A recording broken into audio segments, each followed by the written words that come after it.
Hi, I'm Derek Riley. I'm the head of the HCI Graphics and Visualization Cluster in the Faculty of Computer Science at Dalhousie University.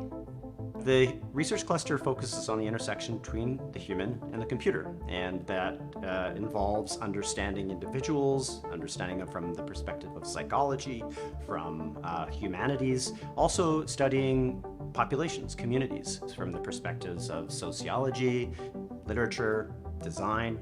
We study interfaces as well and computing systems. We prototype them, we innovate, we design and develop both with and for those communities to build effective interfaces for human endeavors. My name is Chinenye Ndulwe, and I'm a PhD student at Dalhousie University at the Faculty of Computer Science. My research is on it's called persuasive computing, right? And what we do is we try to understand how to develop systems to promote healthy and safe behaviors among humans. My own research specifically is persuasive games. So I've chosen a technology which is games, and so I develop games and gameful systems to help promote safe behaviors or healthy behaviors among humans and users. Sure, a couple of research projects that I think prospective PhD students might find interesting. The first is a project being led by my colleague Rena Webby and her student, where they are exploring using games on very large public displays that are played by multiple people to share and learn about issues of mental health, right? Things like depression, anxiety, etc.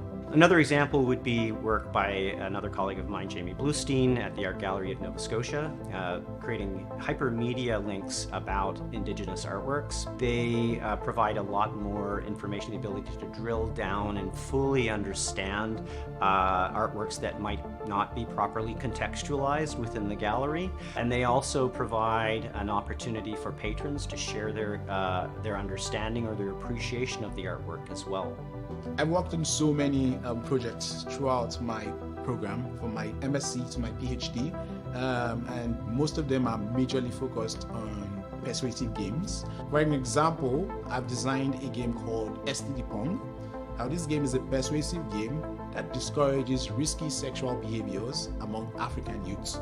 It takes into consideration all cultural factors and personality factors to ensure that the game, causes this change amongst the youth. So you can see the persuasive computing field as like the conscience of the entire computing field, because we try as much as possible to ensure that the systems that are being designed actually positively impact the lives of humans by promoting safe and healthy behaviors amongst them.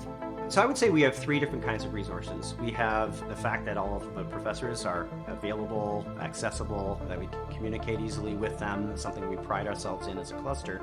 Secondly, we have a state-of-the-art new facility, which is downtown, which allows us to create public-facing exhibits. In fact, we have a storefront that's right on the main street in Halifax that we use for that. And then we have a range of technical infrastructure supports, things like motion capture systems, 3D printing, and making supplies, and so on. In all, I think we have the physical infrastructure, we have the technical infrastructure, we also have the human supports that are really necessary for a successful PhD.